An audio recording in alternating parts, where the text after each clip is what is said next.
ये हमारे हाथ में किताब है। इस किताब का क्या नाम है? संस्कृत। यानी कि इसका नाम है संस्कृत, विषय संस्कृत है, लेकिन नाम है इस किताब का अमृता। तृतीय भाग है। 8 क्लास में ये तृतीय भाग है और 6ठा क्लास में प्रथमो भाग अमृता प्रथमो और 7 क्लास में द्वितीय और अभी तृतीय। समझ गए? और इसमें जो ये पाठ है तृतीय पाठ है और इसका नाम है अस्माकं देश।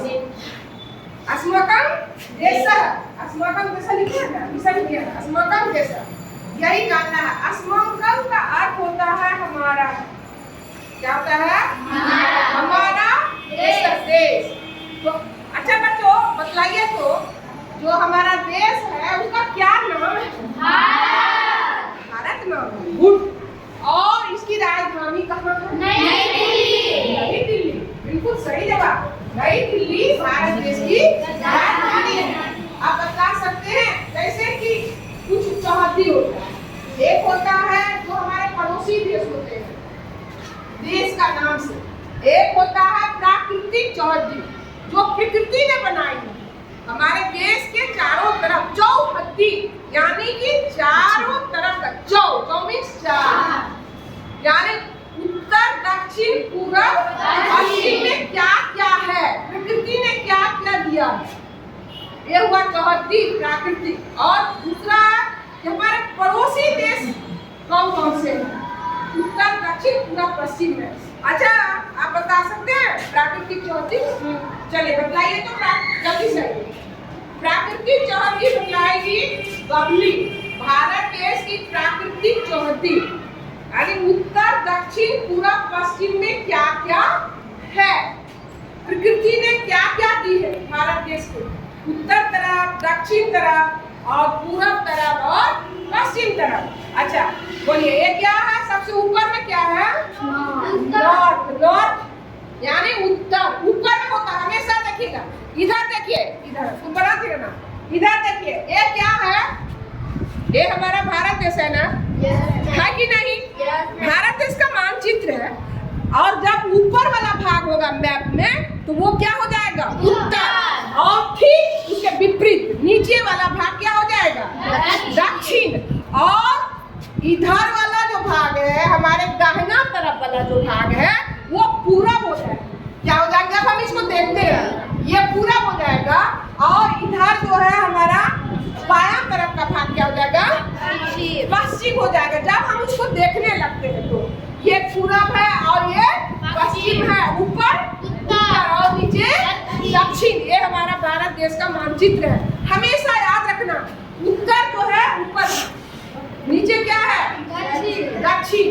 तो हमारे बच्चे भी बना रहे हैं, पब्लिक बना रही है और ये बना रही है प्राकृतिक चौहद्दी। पब्लिक प्राकृतिक चौहद्दी बता रही है।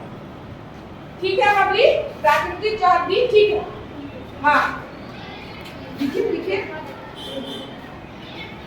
प्राकृतिक चौहद्दी।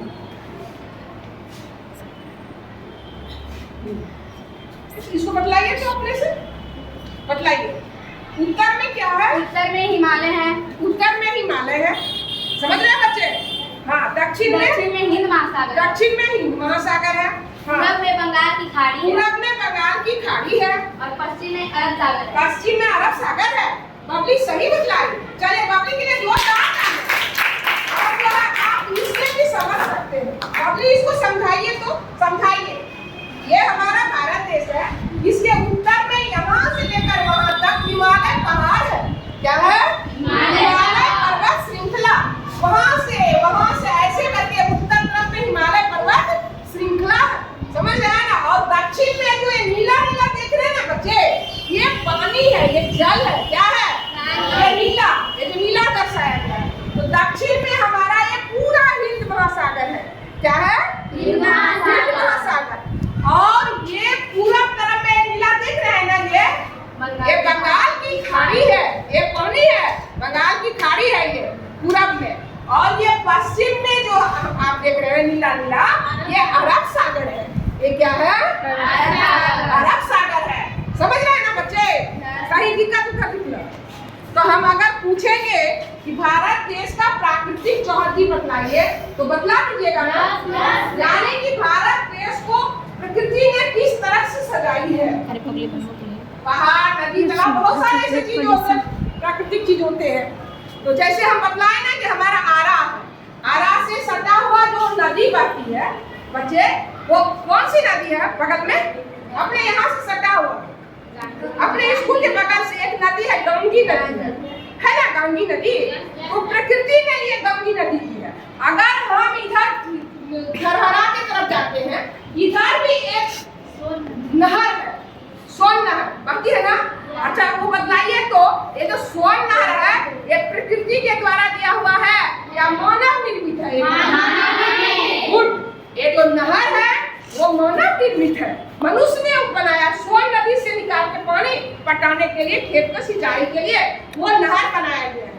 वो नहर जो है वो मानव निर्मित है, प्रकृति ने नहीं बनाई है। लेकिन ये जो गंगी नदी है छोटी सी, ये प्रकृति के द्वारा है।